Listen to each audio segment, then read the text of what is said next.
Today's video was sponsored by AnyTrans. Stay tuned to find out more.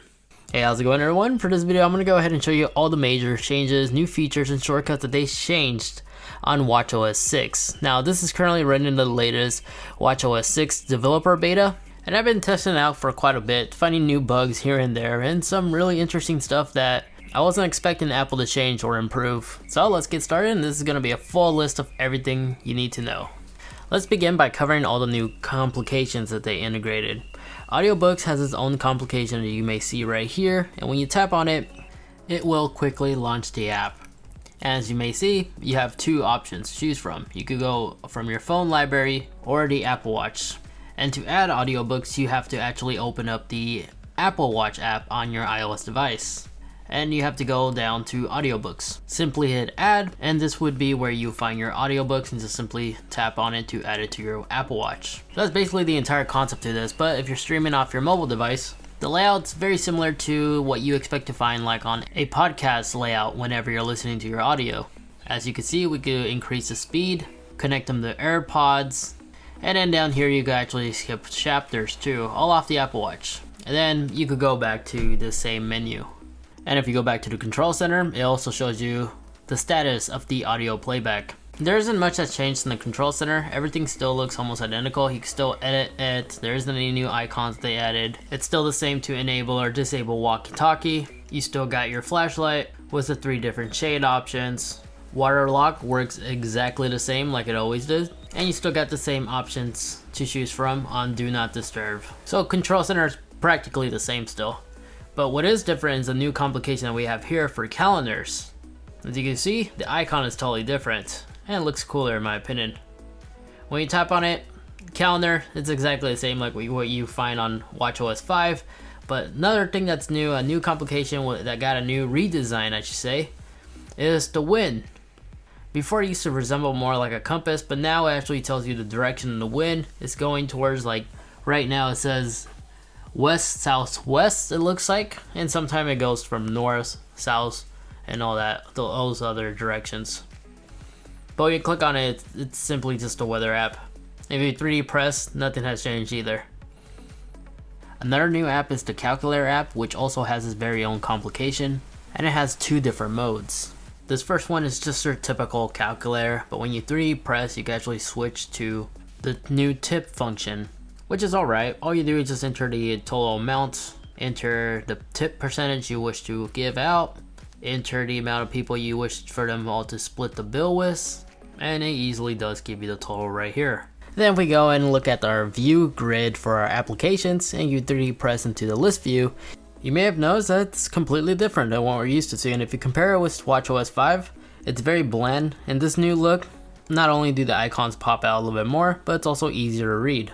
So when you're just casually scrolling up and down, it's quicker for you to identify the application you're trying to open. Moving on, let's go ahead and look at that Noise Decibel app. It's not only a complication, but when you tap on it, it launches the dedicated application, of course. But right here, you not only see the live decibel reader, but you also get a little more information of the current status that your ears has been exposed to. Right now it says I'm okay, but if I'm working at a construction site for a long period of time, surrounded by loud machinery, it will tell you here how much time you have until you're at risk of damaging your ears. If you go down here and you click on the learn more, it will actually show you what the watch is trying to look for. Like right here, long time exposure to sound below 80 decibels should not affect your hearing. And then repeated long-term exposure to sound above 80 decibels can lead to permanent damage. Consider using hearing protection or moving to a quieter place. And you get the whole point. When you go down, about 5 hours a day at this level can cause temporary hearing loss. It's pretty cool, and I really do appreciate this integration, and I'm sure it will help a lot of young adults from allowing your ears to take a break from listening to loud music and concerts.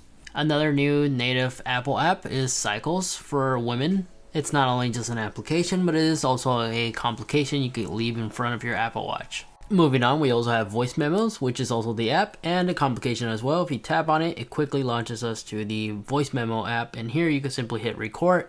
It syncs up with your iCloud account, so whatever voice memos you have on other devices When you're done recording on the Apple Watch, it'll also save to those devices as well, and vice versa. When you're done recording, you can listen to that recording right there on your Apple Watch. And if you press on the AirDrop, you can also listen to it with AirPods if you have them paired. These dots don't do anything, they only give us the option to delete. And you can also delete if you go back and slide over like so. You may also 3D press if you just want to listen to the audio recordings you have made on your Apple Watch, or select all recordings. Those are the ones on all your other devices. Next complication is a new rain meter, which is tied to the weather application.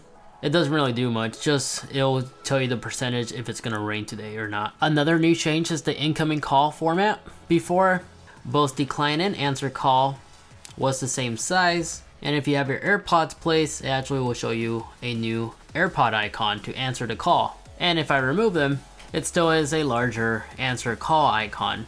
And unlike before, you're no longer able to scroll down to get additional options. Now the additional options are right here on these little dots. If you tap on this, you can answer on the phone or quickly reply with a text message. And if you hit this option, you can still tap the little find my phone in case you can't find your cell phone. So that has changed when it comes to receiving phone calls. With this new update, we also got a total of 8 new watch faces to choose from. I made a full dedicated video here if you guys want to go ahead and watch that. I go far more in depth, and that had to be a separate video because there's a lot. The camera application also got a new update, believe it or not. If you go launch it, if you 3D press, you still have the same options, but if you tap on HDR, you have an auto feature. And also, the camera application launches quicker and is more responsive too. When replying to messages, you now have a 4th option to include animojis or memoji stickers.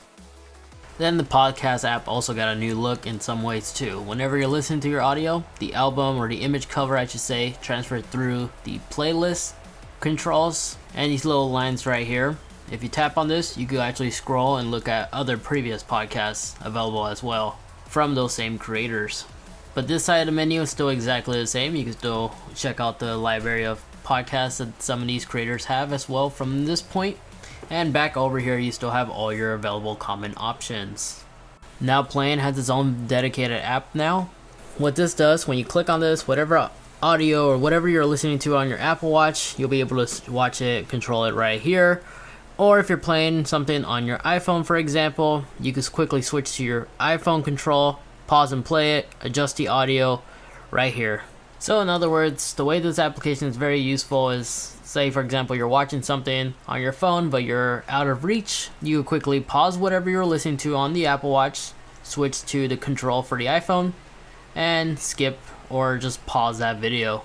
And then with WatchOS 6, Apple verification code can now be displayed finally on your Apple Watch. No need to go grab your phone or a laptop to do this. Now your Apple Watch can also do this as well. Siri is no longer as limited like how she used to be. Back then, when you asked Siri to identify a certain song, she will usually prompt you to go ahead and pick up your phone and continue using Siri on your iPhone. With this Apple Watch, if you ask Siri to do this now, she will quickly not only identify the album, but also gives you an image cover as well. I think that was really cool. Activity app also got some new integrated features. Now if you scroll all the way to the right, you could actually go back and review your past achievements, your awards, and you can actually view them 3-dimensional as well. A new native app store is now finally officially available for the Apple Watch itself, and it's surprisingly not limited whatsoever. You're able to re-download past downloaded apps, as well as find out more about its ratings, age restriction, as well as seeing some screenshots as well. You can actually make purchases off the Apple Watch itself, but it will prompt you to enter your passcode. You do get 2 choices to enter it. One, you can enter it on the iPhone itself. It will send out a notification you can simply tap on and use your phone keyboard, or use Scribbles, which I don't recommend using, especially if you have a complex password. But when you complete the purchase, it works. And then if you're all the way at the bottom of the App Store, you can actually 3D press to quickly search something up. Or you may scroll all the way up and use the search bar that's on top. And if you scroll all the way down, you may also check out your past purchases as well, or check for applications that may require updates. The Reminder application also got a new redesign upgrade. It's now very easy to select a category and create a new reminder than never before. You could either 3D press or hit that little plus icon that you saw earlier, use dictation, scribbles, or even emojis. Hit done and there it is right there. When you're complete, simply just fill up the dot. Using a emoji was very interesting, but it worked. And again, just tap the little dot to complete it. And that's basically the new reminder app for you. There's a new Tactic Time as well as Tactic Charms available for all Apple Watches, not just the new ones. Tactic Time is pretty cool. If you go to your settings, go to Sound and Haptics, scroll down to Tactic Times, you have the choice between these three. Morse code will actually do Morse code whenever it hits the hour. Tactic Charms will actually do a very similar thing, depending on what settings you have. Whenever you enable this, if you go on the hour, whenever it hit a certain hour, like 12 o'clock, 1 o'clock, 2 o'clock, etc., if you have your watch on mute, it will actually play bird chirping. So it's a really unique feature and can be definitely very helpful, especially when you're out and about, working. You won't lose track of time, and I especially like this. And then with the Morse code, you simply tap to wake up the watch face, and then hold down with 2 fingers, and it then begins vibrating in Morse code.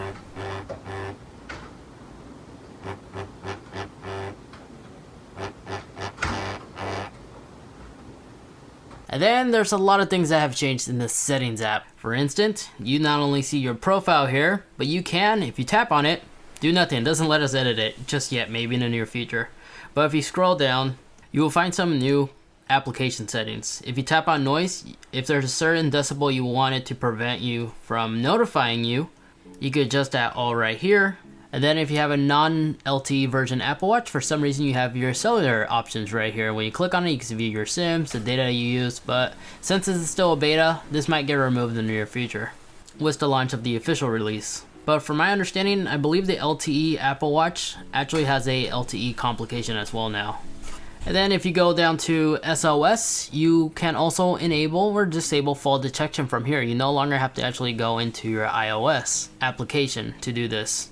Another thing that's new and awesome is updates can also be done on the Apple Watch. You no longer need to download the update on your iPhone.